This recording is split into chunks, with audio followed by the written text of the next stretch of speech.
We now come to the urgent question. Rachel Reeves. To ask the Chancellor of the Exchequer if he will make a statement on the UK economy entering recession. Minister. Thank you. Thank you, Mr. Speaker.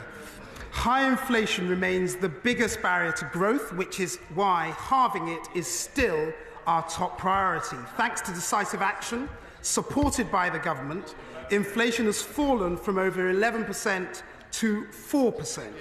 The Bank of England is forecasting it will fall to around 2% by early summer in only a matter of months, much faster than previously thought.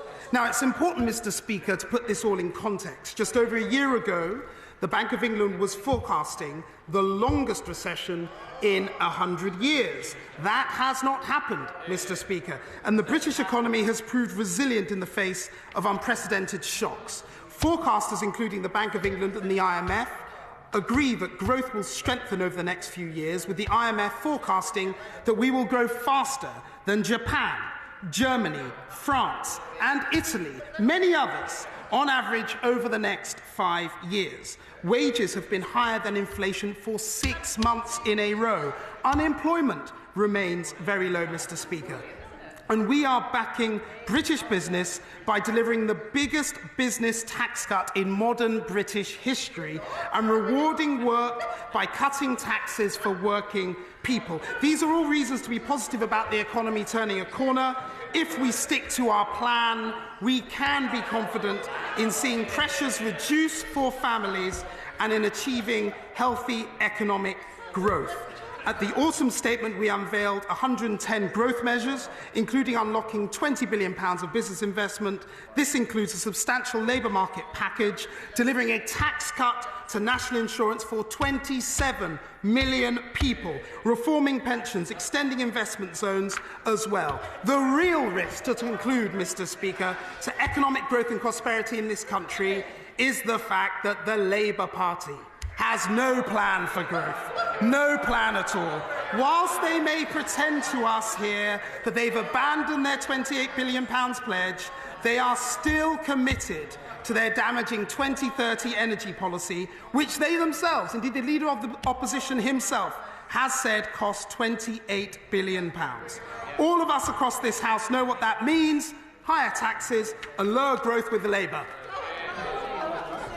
Chancellor of the Exchequer, Rachel Reeves. Mr. Speaker, the Chancellor should be here in Parliament explaining why Britain has fallen into recession.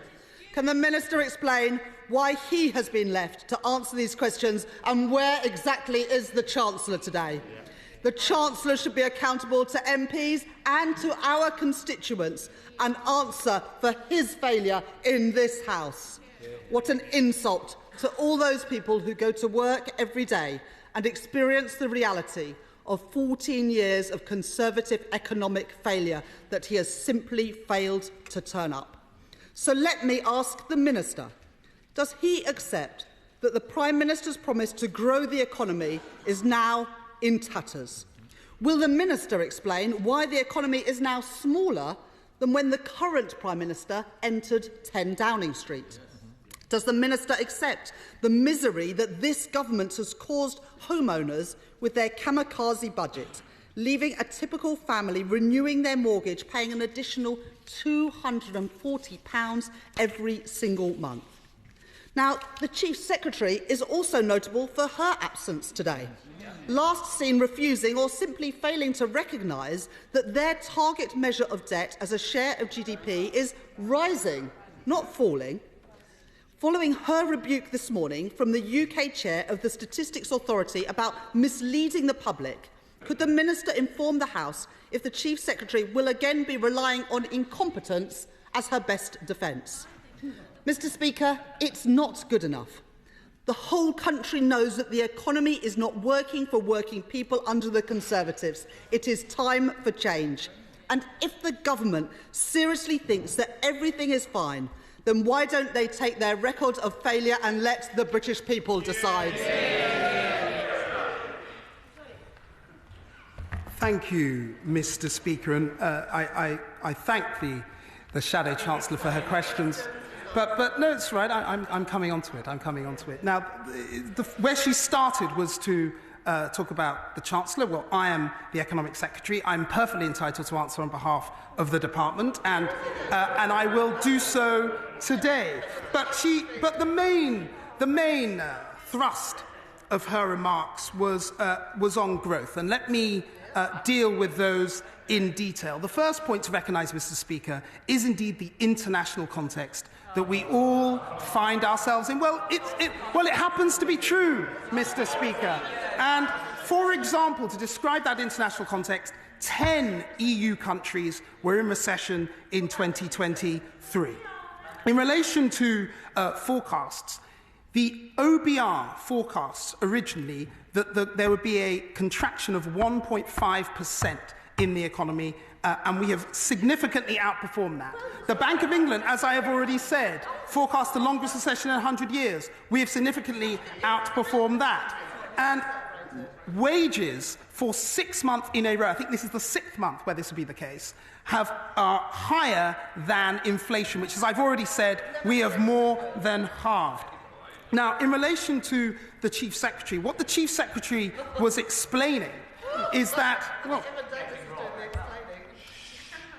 what the Chief Secretary was explaining is that we were and continue to meet our fiscal rule, which is that debt will be falling in the 5th year of the forecast, excluding the Bank of England. And that is what she's explained, and that's what I am reiterating for the House now. And just to finish off, Mr. Speaker, because they don't like hearing this, but they have got absolutely no plan on the economy. We have been clear about our plan, and the plan is starting to bear fruit with wages, with cutting taxes for working people starting in January, with higher business investment as a result of our full expensing put in the autumn statement. And he doesn't have to take it from me, Mr. Speaker.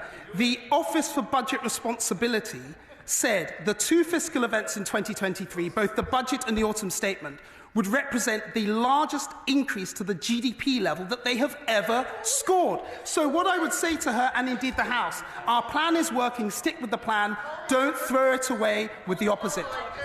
Sir John Redwood. It's good news that unemployment has stayed low by European standards and the economy is still generating plenty of job vacancies. So will the government take more steps to help more people into those jobs so that we can get faster growth, bring the benefit bill down and boost their incomes? I thank my right honourable friend for his question, and indeed the whole House knows that he is somewhat of an expert on matters in relation to the economy. What I would say to answer his point very specifically is that national insurance tax cut was scored at the last fiscal event, the autumn statement, to significantly increase the number of people that would be in work as a result. And though I won't, of course, speculate on fiscal events, that point has been very much noted by me and the whole Treasury. Stewart, Hosie, the SNP. Mr. Speaker, the Minister spoke about resilience, but the 4th quarter contraction in the economy was the biggest quarterly fall since early 2021 at the height of the COVID pandemic. So I'm not sure he's quite right about resilience. He also spoke about growth, but the government told us in November growth is not forecast to exceed 2% in any year in the forecast period. How modest the Minister's ambitions are.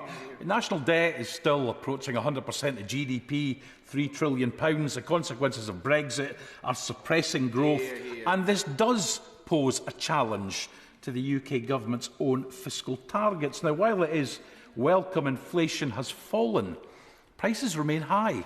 Prices are not falling. Prices are simply going up slightly less steeply than they were a month or two ago. It's obvious what the economy needs is growth and the investment to generate that growth. But given business investment, according to the government, is forecast down this year, 5.6%, given private dwelling investment is forecast down this year, 6%, flat at 0% next year, and given general government investment is forecast down in 25, 26, 27 and 28, Where is the investment for the growth going to come from?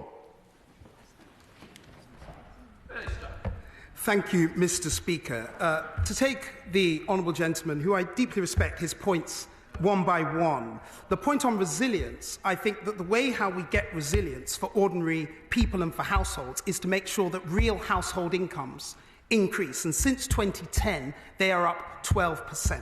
In relation to business resilience, that's why we are trying now to increase with our full expensing regime, which is revolutionary in the advanced world. With a full expensing, that will enable more businesses to invest and to deal with a chronic weakness of the British economy, which is weak investment. That's why we're doing that. He mentioned growth. Now, of course, growth is not as high as we would like. Indeed, that is the case across the whole of Europe, across the whole of the industrialised world.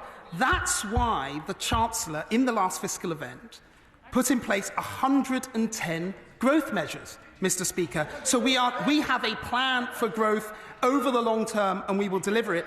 The honourable member mentioned debt. The honourable member mentioned debt, and indeed that's why, to repeat my point to the Shadow Chancellor, that's why debt is falling in the fifth year. In the fifth year of the forecast, according to our fiscal rule, which is excluding the Bank of England. And that, by the way, was not just the fiscal rule now, it has always been the fiscal rule. And in relation to inflation, yes, he makes the fair point that inflation does not mean that prices are falling. Indeed, inflation, of course, is a lower rate of increase. We all know that in this House. And indeed, that's why bringing down inflation is so important, and the party opposite, with their plan to recklessly jack up borrowing and taxes to the extent of £28 billion, will increase inflation. And to finish my remarks, in relation to investment, just to repeat, investment has been a long-term weakness of the British economy. We are taking long-term measures to deal with it, and I hope that in the next fiscal event in the budget we will continue in that vein. Sir Jacob Rees-Mogg. Thank you, Mr. Speaker, and may I thank my honourable friend for his distinguished service as a voice of His Majesty's government, and refer him to what the former Chief Economist of the Bank of England, Andrew Haldane, has said today, referring to a double blow to the credibility of the Bank of England, which was late to put interest rates up and missed inflation, and has been slow to reduce them, hammering the economy. Does my honourable friend agree that the Bank of England is no longer showing itself to be competent and its independence must be questioned? I don't think I will quite agree with my right honourable friend, but what I will say is that it's very, very important that we leave the Bank of England to do its work, respect their independent mandate, but from the Treasury we do what we can to make sure that we bring inflation down and support them in that mandate. And as I say, the party opposite, their plans, whether they claim that they've dropped them or not, their plans will lead to an increase of borrowing or an increase in taxes that will significantly damage that aim. Dame Angela Edel. Well, I think the Minister's failing the opposition, the audition, I really do. I think we're not going to take lectures from a person about borrowing when it was 67% of GDP when we left office, and it's now nearly 100%. He's come in here and he's claiming somehow that growth is happening, but we're actually in a recession, which means that there's no growth. In fact, there's negative growth. And if you look, Mr. Speaker, GDP per capita fell in every quarter of last year, meaning that everybody is getting worse off under his appalling stewardship of the economy. Isn't it time that the minister, the junior minister, went back to his boss and told him it's all over, time's up, call the general election? I thank the right honourable lady. But it is definitely above my pay grade to call elections. What I would say, in relation to the points that she says precisely, are the following. In relation to per capita GDP statistics, and that's an important statistic, because what the point of that is to try and get a sense as to what's happening to individuals or individual households and families. What I would say to her is, I wish the Shadow Chancellor would allow me to respond, is real household incomes, which is as good a measure as any to see what is happening to individuals and families in our economy is up 12% since 2010. If you're looking at people at the bottom of the income scale, since 2010, the rise in the national living wage that comes in April will mean that there'll be a rise of about 30% in real terms for people on full-time minimum wages. Those two statistics are examples of what's happening to real people on the ground. Rachel Maclean. Thank you, Mr. Speaker, and I thank the Minister for updating the House. And will he agree that obviously people in Redditch and elsewhere are concerned about negative economic news, although it almost always turns out to be wrong later on? But does he agree, most of all, that the greatest risk to my constituents in Redditch and across the country is a Labour government who have said that they can somehow magically get £28 billion of green growth benefits without paying for it? Well, we all know who'll be paying for it is my constituents through extra borrowing and higher taxes. He has no responsibility for the Labour Party. Let us move on. Stella Creasy. Thank you, Mr. Speaker. The Government Minister says that the priority for the Government is backing British business, says it's cutting inflation, the priority being reducing the pressure on British families.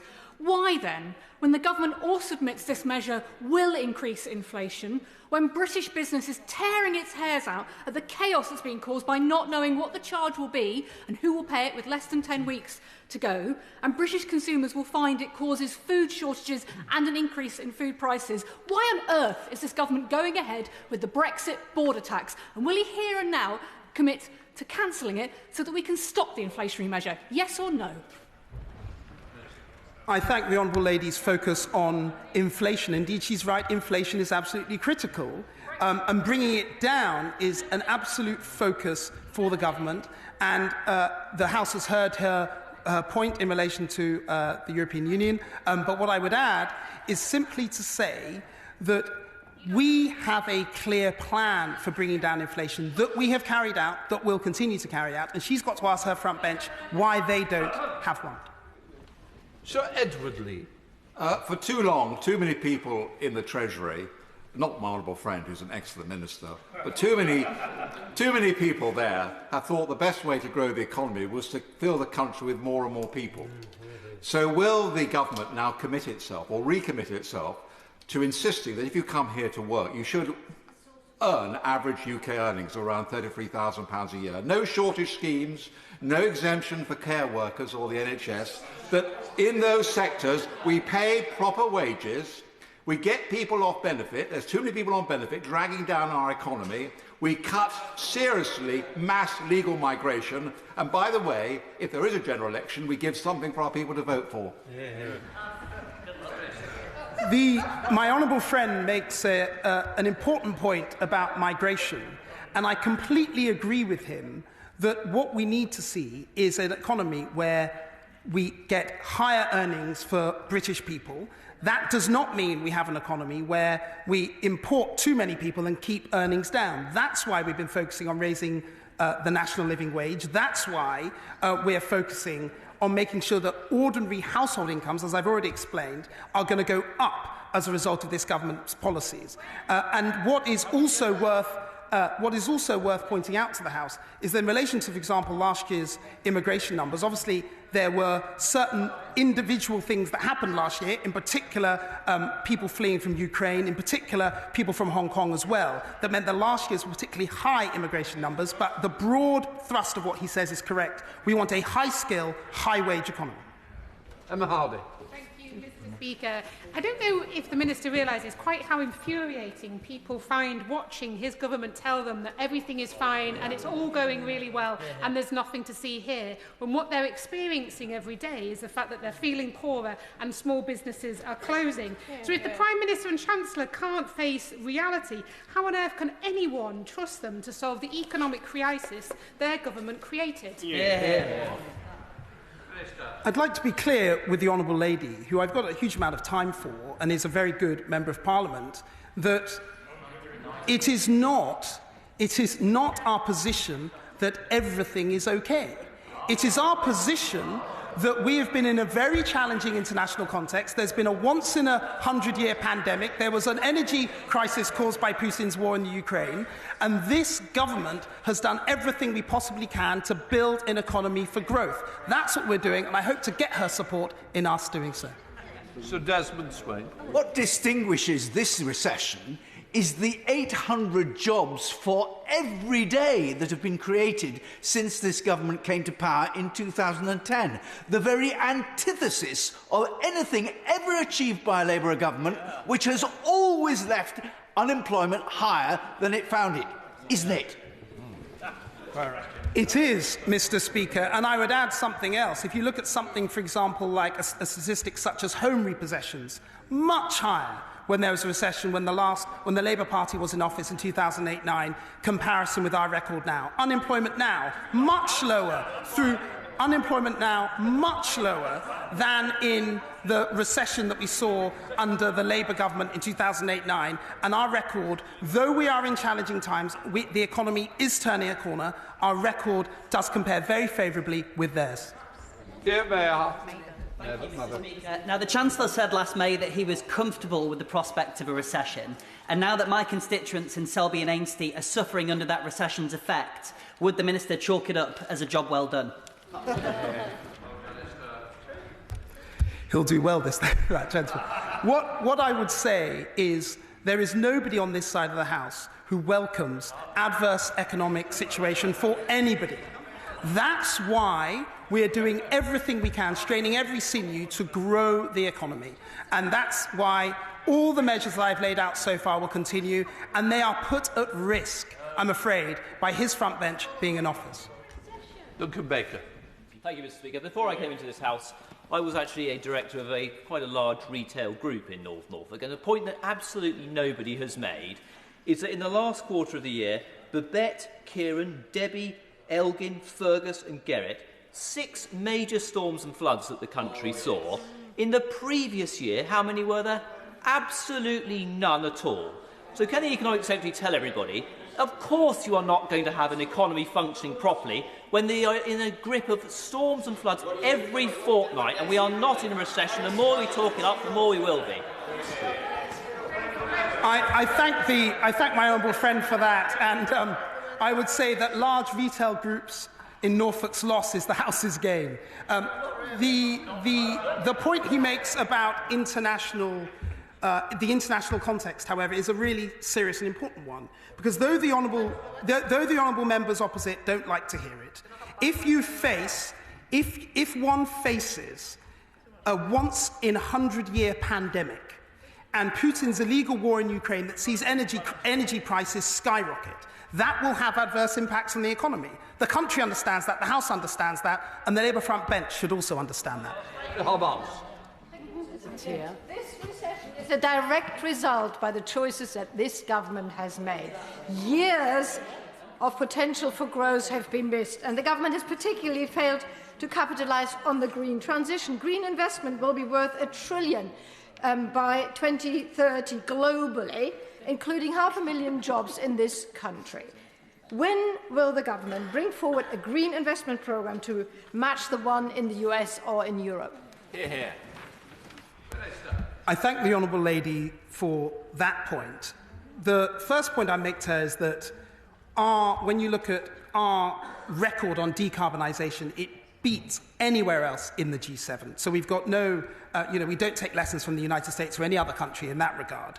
But in relation to the green investment plan by 2030 that she mentions, I would ask her to direct, she should direct her ire at the Labour front bench for not being clear as to what their plan actually is. Then the Leader of the Opposition says that, well, it's important because this politics is about a contest of ideas, Mr. Speaker, as indeed it is as about a contest between two parties. And if the party opposite believes that they can spend an extra £28 billion without having an impact of taxes and borrowing, then they are trying to pull the wool over the eyes of the British people. Looking forward. Thank you, Mr. Speaker. The past couple of years have been very difficult economically, and I certainly do not treat the state of our economy as the giggle feast that the Labour members seem to be having today. Over the past few weeks, I've met many businesses in my constituency, large and small, and a number of them have told me that they feel that the conditions are getting better, that demand is growing and orders are coming back. Constituents have also told me that they have noticed food prices dropping in our supermarkets.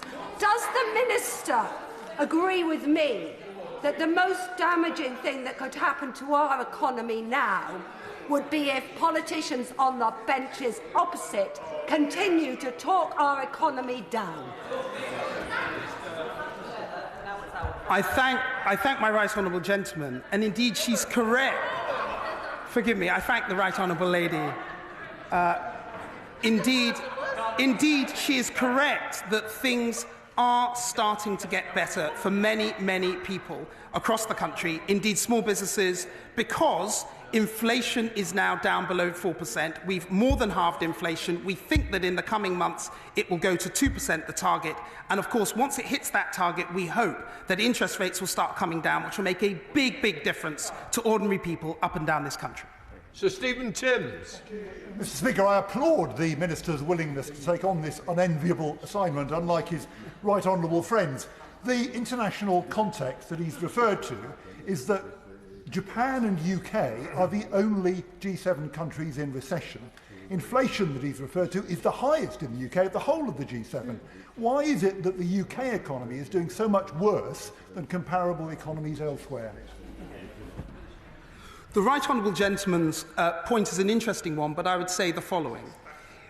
When our economy entered difficult times is at a different point in the cycle to when certain other economies did. So really, to assess fully the performance of all economies, we have to wait for the end of this whole period to assess it. So I wouldn't prejudge exactly at this stage. And what I would also say to him is simply that when we are in the difficulties that we're in, they have affected absolutely every single economy. The nature of different economies affects them at different times, but we are putting in place comprehensive growth measures, comprehensive measures to bring inflation down. I would also note that interest rates are roughly middle of the pack in the UK compared with other jurisdictions of countries of comparable size. But indeed, we'll keep all of this under review, and at the next fiscal event, we will take further measures to increase our potential growth rate over the long term. Alexander Stafford. Thank you very much indeed, Mr. Speaker. Does the Minister welcome the news the South Yorkshire Mayor has finally recognised the economic importance of Doncaster Airport and is at last starting to use the powers given to him to get that airport up and running again and start that process? But does he agree with me that it's taken far too long, it's taken years since the airport closed, and the South Yorkshire Mayor should have used those powers years ago rather than waiting 9 weeks until he's re-elected? I thank the honourable gentleman for pointing out once again what a brilliant champion he is for his constituency, and I'm sure his constituents have heard that comment and he will continue to make that point. Sir Christopher Bryan. Thank you, Mr. Speaker. Lordy, Lordy. I mean, it really is. It's like listening to the Red Queen in Alice Through the Looking Glass, who invented 6 impossible things before breakfast. How on earth can we have confidence in what the Minister is saying, considering that the UK Statistics Authority has had to tell off the Chief Secretary to the Treasury for saying that, for making false claims about tax cuts, when Evan Davis had to school her at length, and she refused even to understand, I think, by the end, how wrong she was about debt falling as a percentage of GDP when it's going up. And when he himself actually said the NHS is 42 to 43% of everything the government spends, when it's only 15%. Can he just confirm one fact? These 2 years will see the biggest fall in living standards since records began. And that's why people are going to vote them out, isn't it? Yeah. I've already explained the Chief Secretary's comments, and in relation to my own, I was referring to current spending, not overall spending, and I clarified that as well. But look, there has been difficulties for so many millions of people across the country, and I've never sought to minimise that from this position or any other position in the House, as the right honourable gentleman knows. But we have faced once in 100-year challenges that this government has faced and taken the right action to deal with. Cost of living support package over £100 billion to the tune of over £3,700 per person. We have dealt with these challenges, and we've got a plan now to grow the economy, grow our way out of them. And I'm afraid the members opposite in the front bench opposite does not have that sort of plan, and that's why I would not make the assumption that he makes about the election. Scott Benson. Thank you, Mr. Speaker. The number of those who are on long-term sickness benefits in Blackpool has increased fourfold over the last few decades. This represents an enormous loss of potential and is also hurting economic growth and productivity. The government's proposed reforms in this area are to be welcome, but rather than delaying them until next year, what's preventing the government bringing those in this year? Minister. I will take that point away, but what I would say is, of course, the next financial year, I think, is what he's referring to. And indeed, at the next fiscal event, the budget, the Chancellor will bear what he's said in mind. Thank you, Mr. Speaker. 14 years of Conservative mismanagement of the economy are having disastrous impacts on working people. For example, musicians are waiting months to be paid because HMRC is failing to produce A1 forms on time for musicians touring to Europe. The trade body Live told me that in one case, 26 musicians, performers and sound engineers had not been paid over 3 months after their tour to Spain due to delays in processing A1 forms. Even worse, in response to written questions, I've been told that service standards for these forms will not be met by HMRC until at least April 2024. Does this Minister agree that these delays are totally unacceptable, particularly when our musicians are having to cope already with a challenging financial landscape, made worse now by news of the recession? I thank the Honourable Lady for her point, and I agree that we need to speed up the processing of A1 forms as she has described, and I'm sure that the Treasury has heard that, and indeed I'll make sure that my ministerial colleagues also take what she said very seriously indeed. Ms Savile Roberts. And whatever spin the government puts on it, forecasts show that the economy has now officially entered recession. But the reality out there for people is that they've been suffering grinding economic pressure for years. Average energy bills are 59% higher than they were in 2022, and over 600,000 Welsh households are in fuel poverty. Meanwhile, profits of energy companies such as British Gas have increased tenfold to £750 million. This is the Minister's chance to make a difference to every household.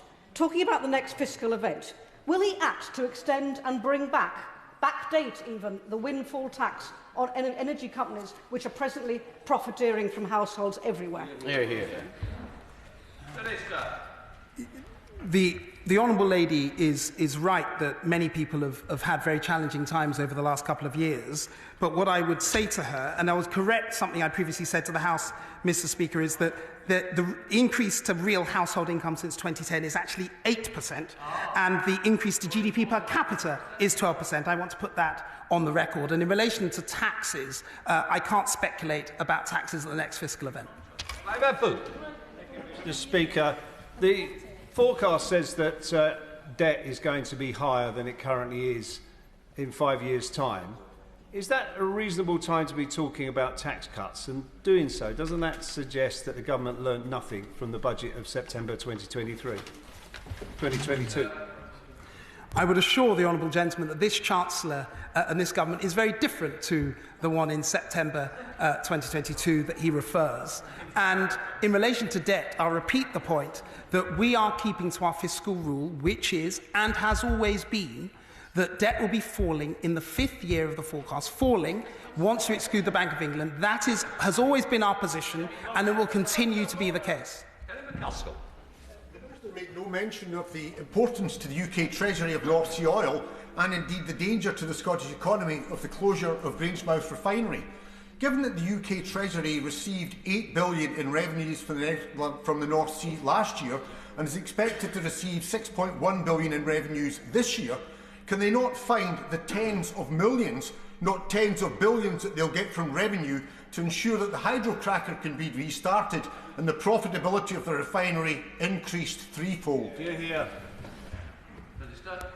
The honourable gentleman's specific point I will take away, and I'll make sure that the Treasury gets back to him. But the broader point about offshore oil and gas in the North Sea is a very important one. It is absolutely critical that we support that sector, and it is absolutely critical that we, not just, by the way, for tax revenues, but for the livelihoods and prosperity of the United Kingdom. And indeed, this government stands full square behind the oil and gas sector. Debbie Abrahams. Speaker. Mr. Speaker, there's overwhelming evidence that the lower the economic inequalities, the higher economic growth is. But we know from the ONS that between 2021 and 2022, the poorest fifth of households had their disposable income shrink by 3.4%, while the richest fifth of households had their disposable income increased by a corresponding 3.3%. And this reflected the last 10 years before that. So what assessment has the Minister or the Chancellor undertaken to estimate the impacts of these increasing inequalities on our shrinking growth? In relation to people at the bottom end of the income scale, it's really important that the House knows that since 2010, people on full-time national living wage, which we're doing the biggest increase for, which will come in April of this year, will be 30% better off than they were in 2010. Charlotte Littles. Thank you, Mr. Speaker. News that the UK is officially in recession comes as no surprise to my constituents in Warrington North, who have been battered by this Tory cost of living crisis. Food inflation is still double the headline rate of inflation, something that is not only affecting the price of the weekly shop, but having a hugely negative effect on my local pub and hospitality sector, with many businesses on the brink. Instead of the fantasyland spinning that everything is going fine, what measures will they actually bring in to bring food inflation down? Yeah. Inflation, and I've said it many times in this dispatch box this afternoon, is absolute target for this government to make sure we continue to bring it down, and indeed in the coming months we expect it to get to 2%. But in relation to food inflation specifically, one thing that we are doing is by bringing in at the last fiscal event full expensing, which will enable the manufacturers of food and supermarkets and others to invest, to hugely increase their investment, because it completely nets off against their tax. So 100% investment that gets netted off. The impact of that will be increased investment that will reduce their costs, that will reduce the cost of food in our shops. And so that's the sort of measure, amongst many others, that's the sort of measure that we're putting in place to reduce food inflation. Matt Rodder.